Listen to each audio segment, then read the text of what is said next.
하나님 말씀 보시겠습니다. 하나님 말씀 사도행전 2장 1절로 4절까지의 말씀입니다. 사도행전 2장 1절로 4절까지의 말씀.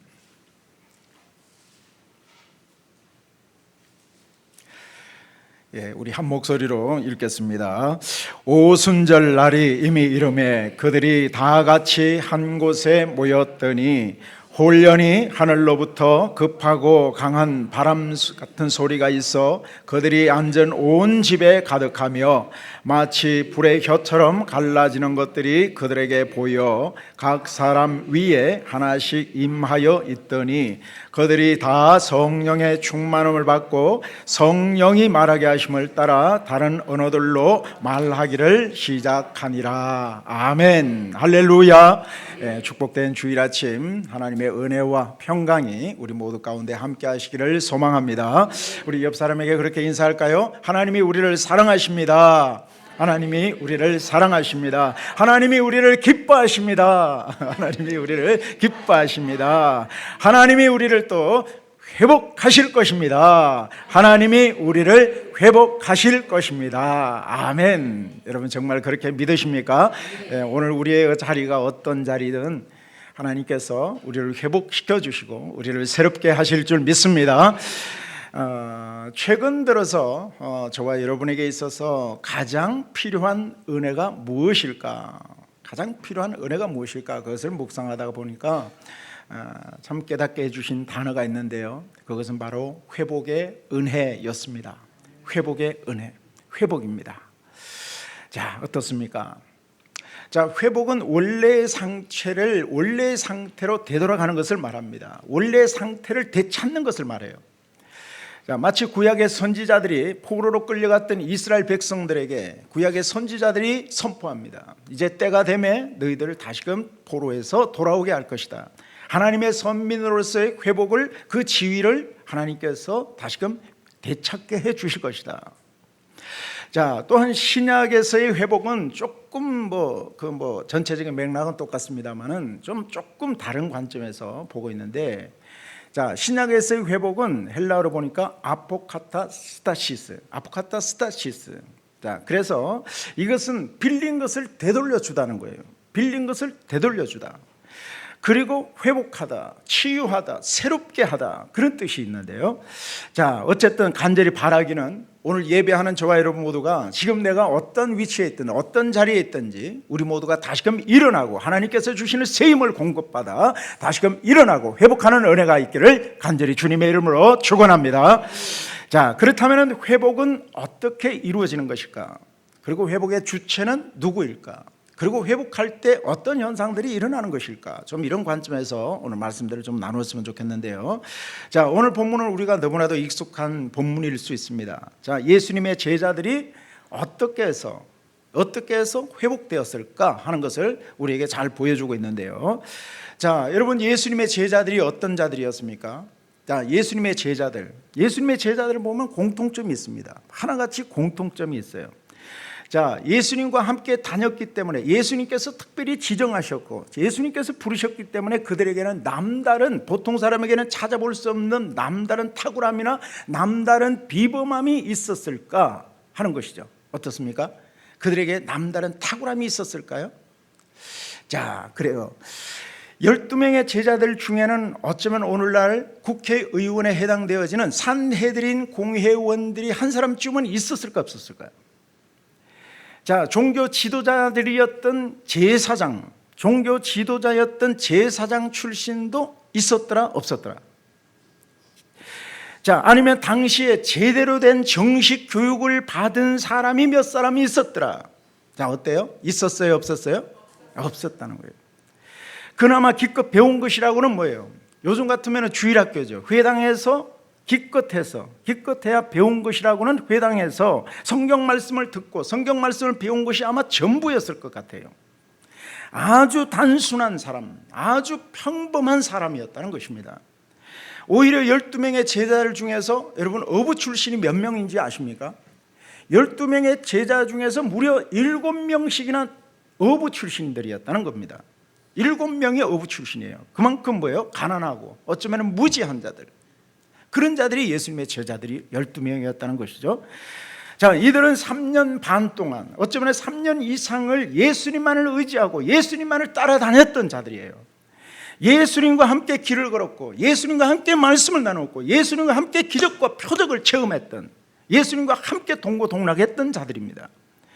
예수님은 언제나 그들에게 있어서 어떤 자입니까? 예수님은 그들에게 있어서 언제나 다정한, 오늘 찬양처럼 다정한 친구였고, 예수님은 그들에게 모든 문제의 해결책이 되셨고 모든 것의 공급자가 되어주신 분이십니다.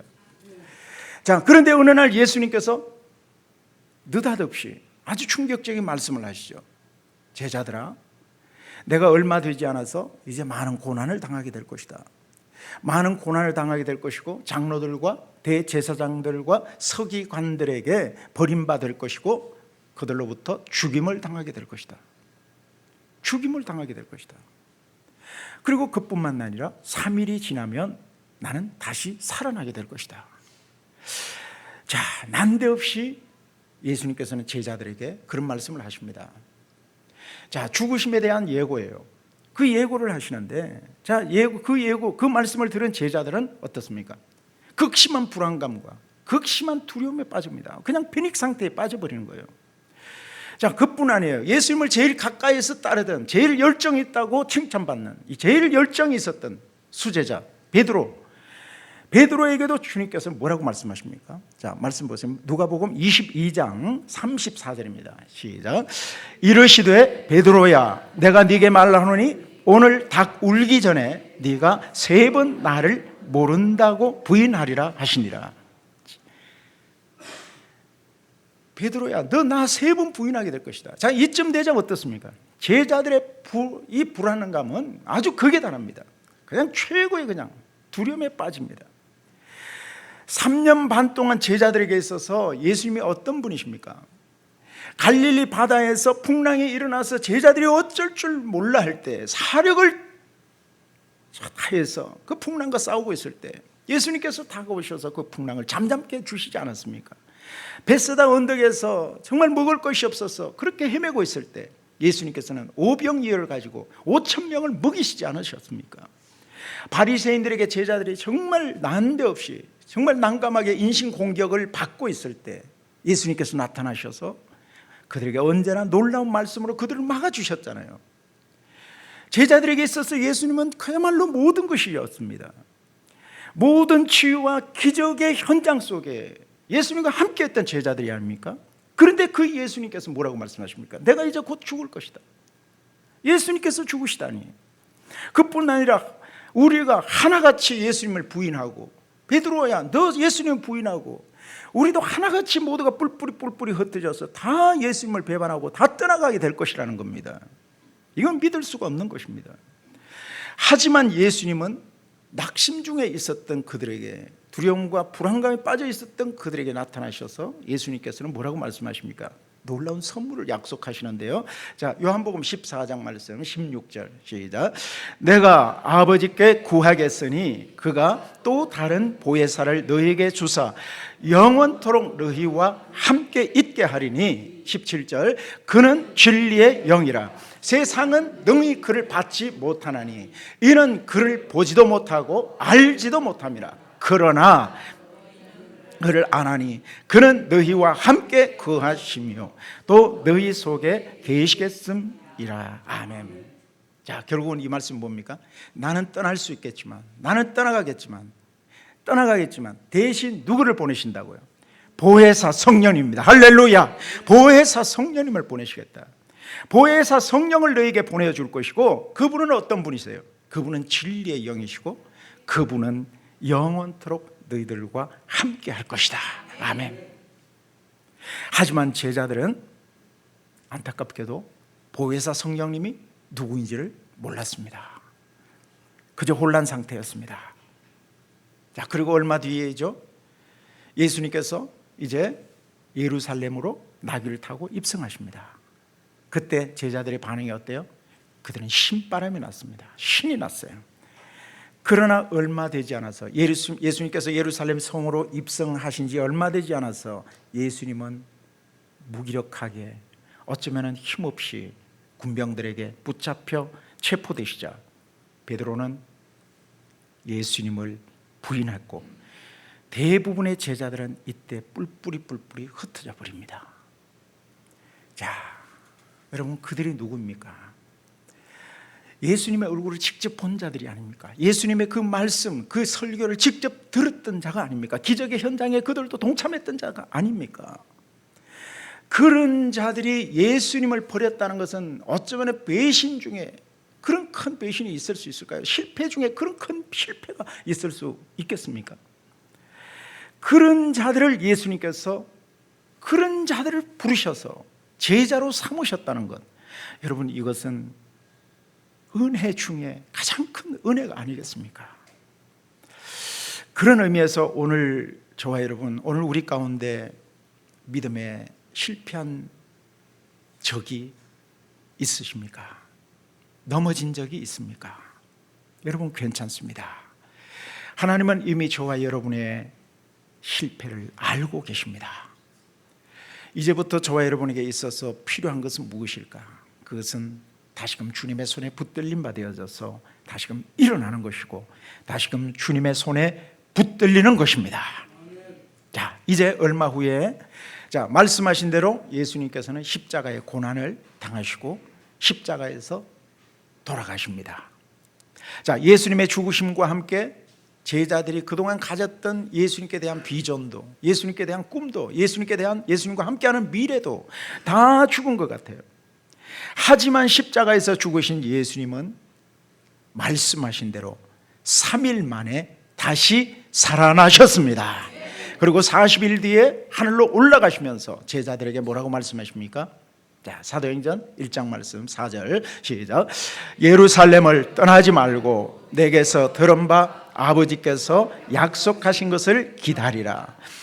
그 뒤에 5절, 요한은 물로 세례를 베풀었으나 너희는 몇 날이 못되어 성령으로 세례를 받으리라. 아멘.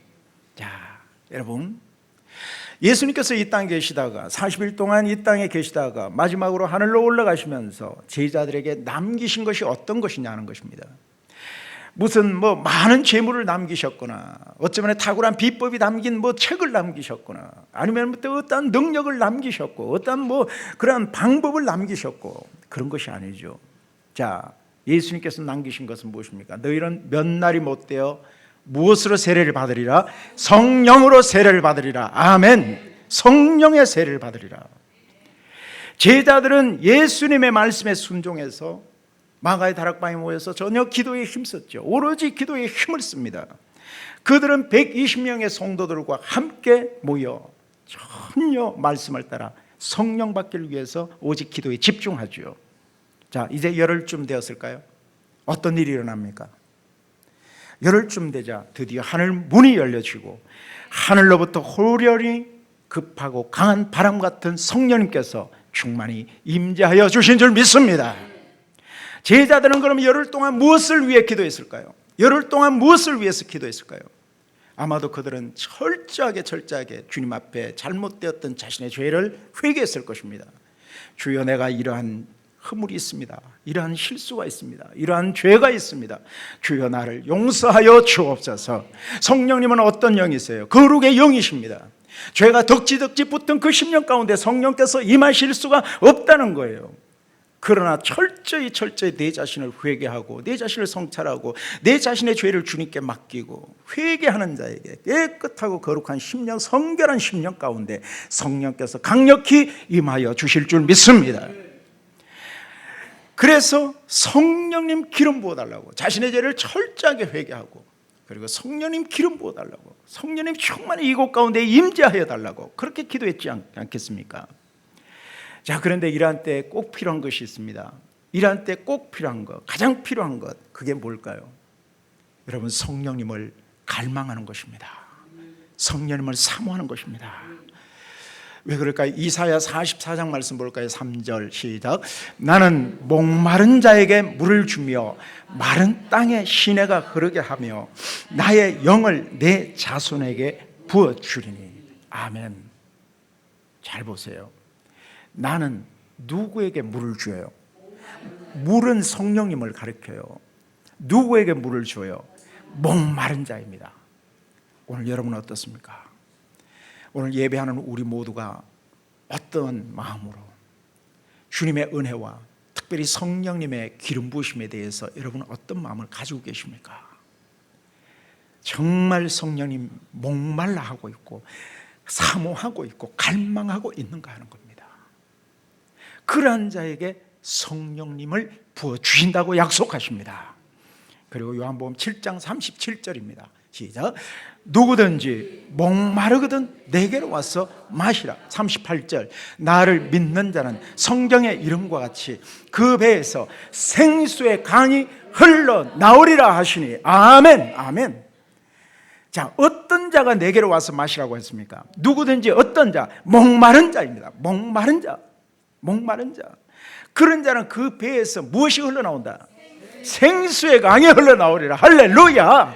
생수의 강이 흘러나오리라. 생수의 강이 뭐예요? 성령님의 충만한 기름 부으심을 말해요. 성령님이에요. 성령님. 사랑하는 여러분, 오늘 저와 여러분에게 있어서 가장 필요한 것이 무엇일까? 가장 필요한 것이 무엇일까? 다시금 일어나길 원하고 다시금 하나님께서 주신 그런 사명을 회복하기를 원하고 다시금 내가 모든 상황들을 회복하기를 원하는 우리 모두에게 있어서 가장 필요한 것이 무엇일까? 이것은 한번 따라합시다. 성령님 사모합니다. 성령님 사모합니다. 성령님 갈망합니다. 갈망합니다. 성령님 기름 부어 주옵소서. 성령님 기름 부어 주옵소서. 아멘. 아멘. 여러분 어떻습니까? 뜨거운 한여름날 그 떼약볕 아래 내가 목이 타요. 너무너무 목이 타요. 그런 물에 대한 갈급함이 있는 사람은 어떨까요? 아무리 바빠도, 아무리 시간이 부족해도, 아무리 시간이 없어도 물을 찾아 먹잖아요.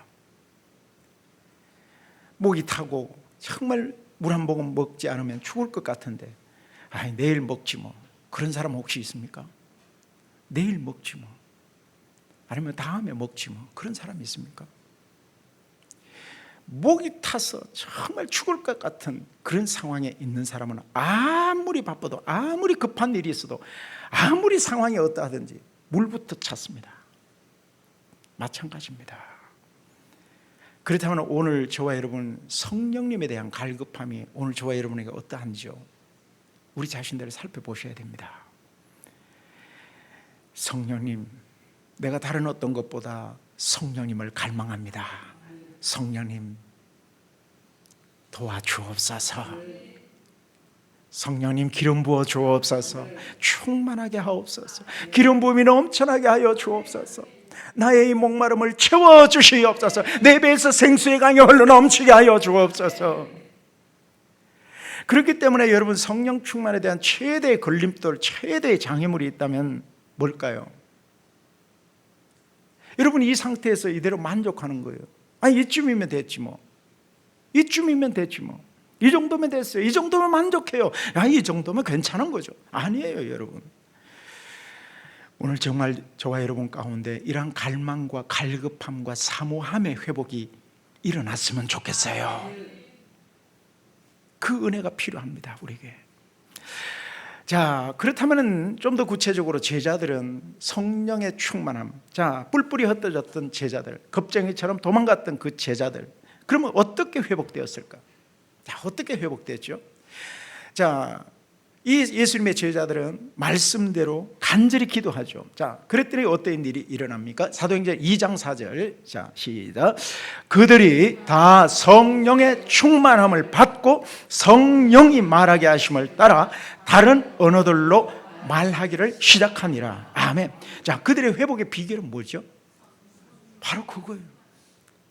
그들의 회복의 비결은 다른 데 있지 않아요. 다 무엇을 받아요? 성령의 충만함을 받고. 바로 이거예요. 우리의 회복의 비결은 똑같아요. 다 무엇의 충만? 성령의 충만함을 받고. 그러면 끝나는 거 아닙니까? 성령의 충만입니다. 제자들의 회복은 성령 충만 덕분이었습니다. 베드로를 포함한 모든 제자들의 회복은 성령 충만이었습니다. 성령 충만하자 완전히 회복되어지는 거예요. 그들은 더 이상 도망가지 않았습니다. 예수님 때문에 예수님을 죽였던 그 권력자들의 눈을 피해서, 그 군병들의 눈을 피해서 도망가거나 피하거나 숨거나 그렇게 무기력하지 않았습니다. 꽁꽁 문을 걸어 잠그고 숨어있지 않았습니다. 그들의 행동, 그들의 관심, 그들의 말은 완전히 달라진 거예요. 완전히 달라집니다. 더 이상 오순절 성령의 마가의 다락방에 임하셨던 성령께서 임하시기 전에 제자들의 모습, 더 이상 그들의 모습은 찾아볼 수가 없었습니다. 완전히 달라지죠. 그래요, 오늘 우리 가운데 실수나 실패 때문에 고민하는 분들이 있을 수 있습니다. 우리의 연약함이나 우리의 상처 때문에, 어쩌면 죄책감 때문에 마음 아파하는 분들도 있을 수 있을 것입니다. 하지만 여러분, 어쩌면 그것은 당연한 일인지도 모르겠습니다. 역설적이게도 당연한 자연스러운 일이라 할 수 있습니다. 왜 그렇습니까? 우리는 완벽한 존재가 아니기 때문에, 우리는 연약하고 부족한 존재이기 때문입니다. 그렇기 때문에, 그래서 우리에게 오늘 필요한 것이 뭡니까? 우리의 연약함을, 우리의 부족함을, 우리의 아픔을 도우시는, 회복시키시는 성령님 필요한 거 맞습니까? 아멘. 그래서 필요합니다. 그래서 성령님이 필요합니다. 회복이 필요한, 회복을 갈망하는 우리 모두에게 있어서 최고의 소식이 뭡니까? 성령님이 오늘 우리와 함께 하신다는 사실입니다. 성령님이 우리의 연약함을 도우신다는 사실입니다. 바로 그거예요. 성령님께서 우리 가운데 임하시면, 성령의 급에서 생수의 강이 흘러넘치게 될 때 우리는 어떻게 됩니까? 살아나죠. 살아납니다. 어떤 상태에 있든지 살아납니다. 자, 여러분, 이집트, 우리가 지난번에 가나안 땅, 이제 우리가 오후 시간에 그 이집트에 대해서 잠깐 본 적이 있습니다만, 가나안 땅에 대해서 그렇게 우리가 말씀을 나눈 적이 있습니다만, 여러분, 이집트 한번 생각해 보십시오. 이집트를 한번 떠올려 보십시오. 이집트는 고대 3,000년 동안 세계 최대 강국입니다. 3,000년 동안입니다. 지금은 뭐 그렇지는 않습니다만 3,000년 동안 세계 최대 강국 중에 하나가 바로 이집트였습니다. 그런데 이 지역이 어떤 지역입니까? 비 한 방울 나지 않을 정도로, 비 한 방울 내리지 않을 정도의 아주 건조한 기후이고, 그리고 모든 땅들이 사막의 땅이에요. 그런데 어떻게 3,000년 동안 세계 최대의 강국이 될 수가 있었을까요? 세계 최대의 강국. 그렇게 된 비결이 뭘까요? 저는 예전에 카이로를 방문한 적이 있는데 정말 깜짝 놀랐습니다. 그 도심 한가운데, 그 건조한 그 사막 기온, 그 사막의 땅 한가운데, 그 카이로 도심 중간에 아주 시퍼런 강이 흐르고 있었던 거예요. 너무나도 정말 그 강이 도도히 그 강이 흐르고 있었습니다. 그 뜨거운 여름날이었는데 그렇게 강이 흐르고 있었습니다. 이 강이 어디로부터 흐릅니까? 그 북부 에티오피아로부터 시작해서 이집트의 카이로를 통과하고, 그리고 지중해를 흘러내리는 그 거대한 강줄기가 약 6,000km에 이르는 그 강줄기가 카이로를 통과하고 있었던 거예요. 바로 그것입니다. 이 사막 기온에서, 비 한 방울 내리지 않을 것 같은 그런 사막의 기후에서 세계 최고의 강국이 될 수 있었던 비결, 바로 강이었습니다. 그렇다면 우리의 인생은 어떻습니까? 여러분, 아무리 사막 같은 인생, 아무리 광야와 같은 인생이라 할지라도 우리의 심령 가운데 생수의 강이 흐르게 된다면 어떻게 될까요? 생수의 강이 흐르게 된다면, 아무리 실패한 인생이라 할지라도, 아무리 소망 없는 인생이라 할지라도, 아무리 내일이 기약되지 않는 그런 인생이라 할지라도, 희망 없는 인생이라 할지라도 여러분 괜찮습니다. 우리의 심령 가운데 생수의 강이 흐르게 된다면 우리는 다시금 일어나고 다시금 살아나게 될 줄 믿습니다. 할렐루야. 다시금 일어날 수 있습니다. 다시금 살아날 수 있어요. 다시금 죽은 땅이라 할지라도 다시금 꽃이 피고 열매를 맺게 될 것이고 살아나는 것입니다. 자, 그렇다면 제자들에게 있어서 생수의 강이 되시는 성령님께서 임하시자 그들에게 일어났던 변화, 그들에게 일어났던 변화의 어쩌면 회복의 모습은 어떻게 나타났을까? 첫 번째는요, 그들은 담대한 자가 되었습니다. 담대해졌습니다. 여러분, 예수님께서 붙잡히시고 고난을 받으실 때 제자들이 어떻게 합니까? 다 흩어집니다. 다 뿔뿔이 흩어져서 다 어디선가 다 숨어 있었어요. 유대인들에게 발각될까 봐, 똑같이 예수님처럼 나도 저렇게 되지 않을까 발각될까 봐 모두가 문을 잠그고 꽁꽁꽁 숨어 있었던 자들이 아닙니까? 두려워했습니다. 완전한 무기력한 상태. 그런 무기력한 제자들이 어느 순간에 어떻게 변화됩니까? 어느 순간에 보니까 예루살렘 그 넓은 거리로 나가서 예수님은 부활하셨다, 예수님은 다시 살아나셨다, 그렇게 강력하게 외치는 그런 담대하게 외치는 자들이 되었다는 것입니다. 여러분, 심지어 산헤드린 공회원들 앞에서 제자들의 모습을 여러분 한번 떠올려 보십시오. 산헤드린 공회원들이 어떤 자들입니까? 예수님의 십자가에 못 박아 죽이게 만들었던 그런 권력자들이 아닙니까? 권력기관이에요. 지금 국회의원이에요. 산헤드린 공회 국회의원과 같은 아주 어쩌면 이들보다도 더 서슬퍼른 그런 권력자들이 아닙니까? 그런데 그들 앞에 붙들려 갔을 때, 붙잡혀 가서 제자들이 어떻게 반응합니까? 조금도 두려워하지 않았습니다. 그 공회원들 앞에서도 조금도 두려워하지 않고 담대합니다. 그리고 그들은, 산헤드린 공회원들은 제자들을 풀어주면서 말합니다. 다시는 너희들이 예수의 이름으로 나가서 전도하지 말라, 그렇게 얘기하죠. 그런데 제자들은 어떻게 합니까? 그 권력 앞에서 굽신굽신거리며 알겠습니다, 다시는 그렇게 하지 않겠습니다. 그렇습니까? 여러분, 아닙니다. 그 서슬프른 그 산헤드린 공회원들 앞에서도 다시는 예수 이름으로 전도하지 말라고 선포하고 그렇게 다짐을 받고 풀어주는 그 과정에서 그들은 뭐라고 말합니까? 사도행전 4장 20절입니다. 시작. 우리는 보고 들은 것을 말하지 아니할 수 없다 하니. 아멘. 맞습니까, 여러분? 오늘 우리가 보고 들은 것을 입 다물고 가만히 침묵하고 도망가고 피하고 숨고 그렇게 해야 됩니까? 우리는 보고 들은 것에 대해서 어떻게 해요? 말하지 아니할 수 없습니다. 아멘. 말하지 아니할 수 없습니다. 그리고 29절입니다. 29절도 시작. 베드로와 사도들이 대답하여 이르되 사람보다 하나님께 순종하는 것이 마땅하니라. 무엇이 마땅하다? 사람보다 누구? 하나님께 순종하는 것이 마땅하도다. 아멘. 바로 이것입니다. 담대함입니다. 조금도 움츠려 들지 않았어요. 도대체 어디서 이 제자들이 이런 용기가 났을까? 어디서? 갑자기 지금 어디서? 갑자기 산삼을 먹은 것입니까? 아니라는 거예요. 바로 성령의 충만함을 힘입었기 때문에. 우리가 오늘 저와 여러분이 성령을 구해야 될 이유입니다. 성령 충만하면 어떤 두려움도 우리를 주장할 수 있다 없다? 없다. 어떤 두려움도 우리를 주장할 수가 없습니다. 왜 그렇습니까? 디모데후서의 말씀입니까? 두려움은 하나님께서 주신 것이 아니기 때문이에요. 하나님이 주신 것이 아니에요. 오늘 두려움은 떠나갈지어다. 하나님 주신 것이 아니기 때문에 어떤 것이든지 작은 것이든지 큰 것이든지 아니면 나에게 어떤 두려움이든지 이거는 하나님 주신 것이 아니에요. 하나님께서 우리에게 주신 것은 능력과 사랑과 절제함이라고 말씀하셨잖아요.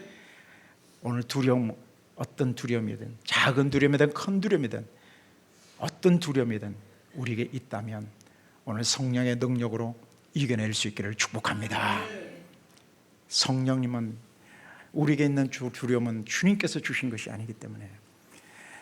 그래서 결국 제자들은 어떻습니까? 자신의 힘으로, 나의 자원으로, 나의 능력으로, 나의 실력으로, 내 모든 것을 가지고 내 힘으로 살다가 성령님의 힘으로 살아가는 그 순간부터 두려움과 상관없는 인생이 되어진 줄 믿습니다. 자, 또 제자들이, 또 하나, 제자들이 성령을 받자 어떻게 바뀝니까? 또 하나는 능력이 나타난 거예요. 능력이 나타난. 우리 사도행전을 보면 참 재밌는 사건들이 얼마나 많이 나옵니까? 베드로와 요한이 성전으로 기도하러 올라갈 때 성전 미문에서 누구를 만나요? 안전뱅이를 만나요. 안전뱅이를 만나서 안전뱅이를 치유해 버립니다. 그런데 그 안전뱅이가, 그 고침받은 자가 어떤 자예요? 몇 년 동안, 40년 동안 안전뱅이. 여러분 한번 생각해 보십시오. 여러분, 저는 예전에 기부스를 한 적이 있습니다만, 기부스를 풀고 나니까 이걸 한참 동안 이거 물리치료하는데 애를 먹었어요. 이게 펴지를 않는 거예요. 그런데 여러분, 몇 년을 주저앉아서 앉아 있었다? 40년을 주저앉아서 안전뱅이로 살았다 그러면 여러분 어떻겠습니까? 한번 생각해 보십시오. 40년 동안을 안전뱅이로 살았다면 근육이라는 근육은 어때요? 다 죽어 있거나 다 굳어져 있었을 것 아닙니까? 뼈는 또 뭐 할 것도 없죠. 뼈는. 그런 안전뱅이에요. 그런 사람이 일어났다는 것은요, 여러분 상식, 의학적 상식, 뭐 일반 상식 할 것 없이 상식을 뛰어넘는 엄청난 기적 중의 기적이 아닙니까? 자, 그런데요, 놀라운 것은 뭐예요? 사도행전을 기록한 자가 누구예요? 사도행전을 기록한 사람이 누구예요? 누가 기록했죠? 제가 답을 말씀드렸는데, 자, 사도행전을 기록한 사람 누가 기록했어요? 누가가 기록했잖아. 그런데 누가의 직업은 무엇이다? 그렇지, 의사예요. 여러분, 의사예요. 의사의 눈으로 볼 때 얼마나 불가능했을까? 얼마나 이거는 불가능한 일일까? 그런데 의사가 직접 두 눈으로 확인했기 때문에, 그래서 기적 중의 기적이에요. 그래서 의사 누가가 직접 성경에 기록한 것이 아니겠습니까? 자, 이 일 때문에, 이 일이 지난 뒤에 베드로 주변에는 어떤 일이 일어날까요? 성경에 보면 5,000명의 사람들이 베드로 주위에 몰려들었다고 말씀하십니다. 5,000명이 몰려듭니다. 바로 이거예요. 성령 구해야 될 이유예요. 성령 충만하면 능력이 나타납니다. 영향력이 있다는 것입니다. 그래서 제자들은 예수님을 따라다닐 때는 예수님의 그림자에, 예수님 뒤에 가려서, 예수님을 따라다닐 때는 예수님 제자들이 특별한 기적이 나타나지 않아요. 그런데 예수님이 떠나가시고 성령께서 임하시자 사도행전 2장 이후로부터 보면 많은 기적들이 소개되고 있습니다. 여러분, 성령의 능력은 하나님의 능력인 줄 믿습니다. 그래서 이 능력이 구약시대 때는 어떻습니까? 이 능력이 홍해를 가른 거예요. 이 능력이 그 견고한 초롱성과 같은 여리고성을 무너뜨린 거예요. 이 능력이 그 딱딱한 반 속에서 물을 터뜨려 내신 것입니다. 이 능력이 하늘에서 불이 내려오게 한 것입니다. 그 능력이에요. 오늘 이러한 성령의 능력이 오늘 예배하는 저와 여러분에게도 필요한 것 맞으시면 아멘 합시다. 아멘. 주여, 우리에게도 이 능력을 부어 주옵소서. 이 능력을 갈망합니다. 주여, 부어 주옵소서. 자, 마지막으로 또 하나, 제자들이 성령으로 충만하니까 모두가 기쁨으로 충만했어요. 성령 충만, 기쁨 충만이었습니다. 그들은 더 이상 핍박에 그렇게 두려워하지 않았어요. 이 사람들의 소리나 환경이나 이런 것들에 휘둘리지 않았다는 것입니다. 자, 사도행전 2장 28절 봅니다. 시작. 주께서 생명의 길을 내게 보이셨으니 주 앞에서 내게 기쁨이 충만하게 하시리로다. 아멘. 무엇이 충만해요? 기쁨이에요. 기쁨. 그래서 성령 충만은 기쁨 충만이에요. 할렐루야. 기쁨 충만해요. 2장 46절도 봅니다. 시작. 날마다 마음을 같이하여 성전에 모이기를 힘쓰고 집에서 떡을 떼며 기쁨과 순전한 마음으로 음식을 먹고. 아멘. 성령 충만한 자의 특징입니다. 성전에 모이기를 부담스러워하였더라. 모이기를 어떠했더라? 힘썼다. 모이기를 힘썼다. 모이기를 힘썼다. 어떻게 되면 시간만, 어떤 분 보니까 성령 충만하니까 이런 일이 있어도 교회 오고 저런 일이 있어도 교회 오고, 요거 기도 작은 제목 하나 가지고도 교회 쫓아서 기도하고. 나는 너무너무 감사해요. 우리 주님은 그러한 자를 얼마나 기뻐하실까. 성전에 모이기를 막 힘을 쓰는 거예요. 저녁에 기도하고, 또 기도 제목만 있으면 낮에도 쫓아와서 막 기도하고, 무슨 일, 조그만 일이 있어도 교회 쫓아와서 기도하고. 하나님은 그 마음의 중심을 기뻐하시는 줄 믿습니다. 여러분, 모이기를 힘쓰셔야 됩니다. 그뿐만 아니에요. 기쁨과 순전한 마음이라 그랬습니다. 기쁨과 순전한 마음. 그러면서 아무도 우리는 고아예요, 우리는 너무너무 두려워요, 우리는 지금 상황 때문에 내가 눌려 있어요, 아무도 그런 소리 하지 않았습니다. 기쁨과 순전한 마음으로, 오히려 이런 모든 상황, 이런저런 상황 때문에 오히려 더욱더 기뻐했다는 것입니다. 한번 볼까요? 사무엘, 구약시대 때 기쁨, 구약시대 때 성령 충만하면 어떻게 될까요? 이 하박국 말씀, 하박국 3장 17절 시작. 비록 무화과 나무가 무성하지 못하며 포도나무에 열매가 없으며 감람나무에 소출이 없으며 밭에 먹을 것이 양이 없으며 외양간에 소가 없을지라도 나는 여호와로 말미암아 즐거워하며 나의 구원의 하나님으로 말미암아 하리로다. 아멘, 아멘. 오늘 기쁨의 회복이 있기를 소망합니다. 기쁨이에요. 보세요. 무화과나무, 포도나무, 감람나무에 소출이 없다. 이거 말이 됩니까? 우리의 또 외양간에 양이나 소가 없다. 이거 뭡니까? 세상적으로 보면 뭐예요? 완전히 실패예요. 이런 실패가 어디 있을 수 있습니까? 열매가 없고 소출이 없어요. 아무것도 없어요. 외양간에 우리의 양이나 소가 한 마리도 없어요.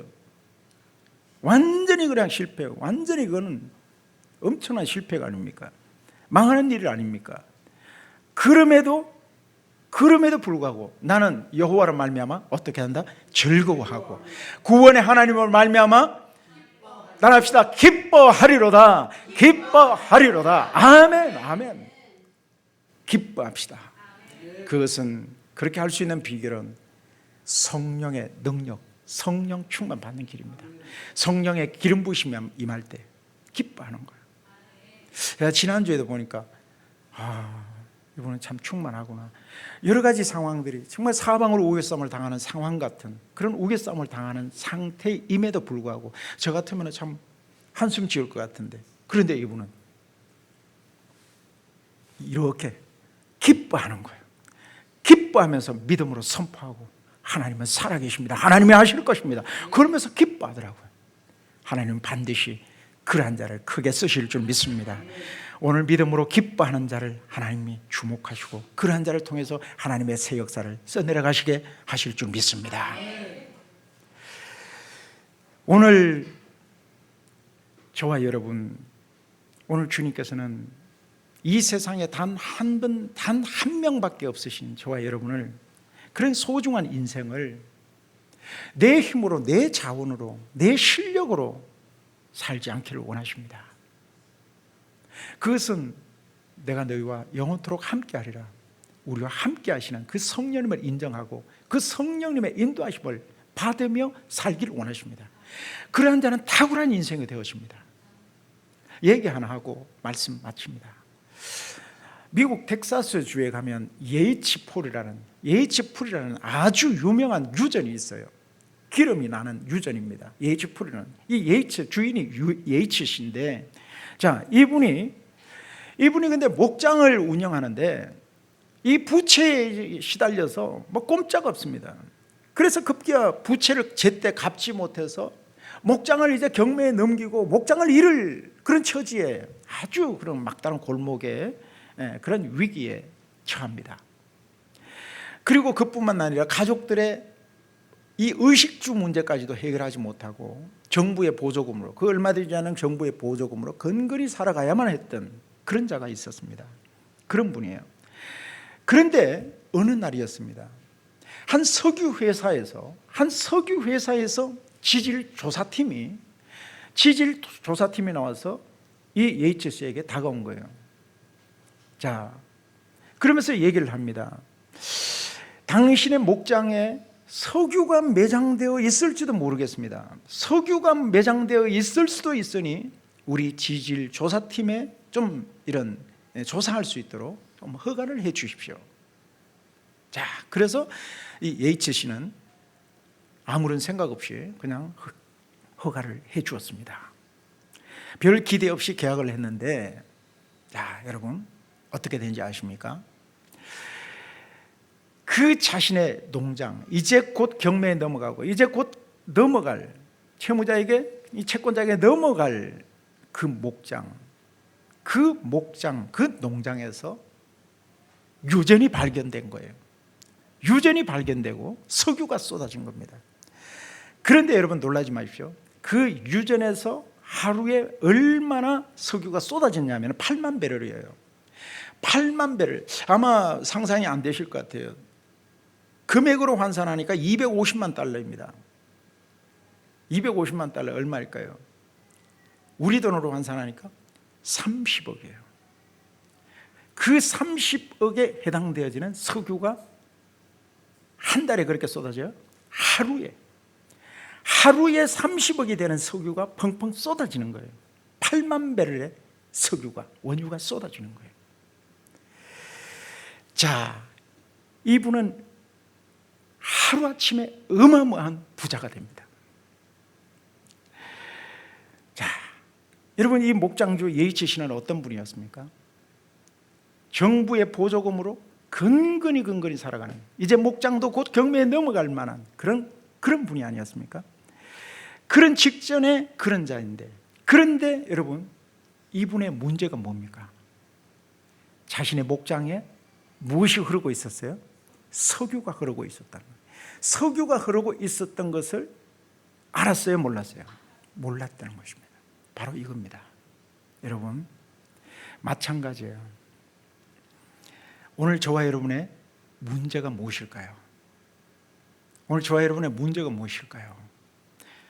오늘 내 안에 거대한 막대한 유전이 흐르고 있다는 것, 즉 내 안에 강력한 성령의 능력이, 강력한 성령께서 함께하고 계시는 것, 이것을 우리가 모를 수도 있다는 것입니다. 그것을 모를 수 있다는 것입니다. 그래서 오늘 우리의 눈을 열어주셔서 나와 함께하고 계시는 그 능력의 성령님을 볼 수 있도록 영안을 열어주옵소서. 그리고 우리에게 성령의 능력을 부어주옵소서.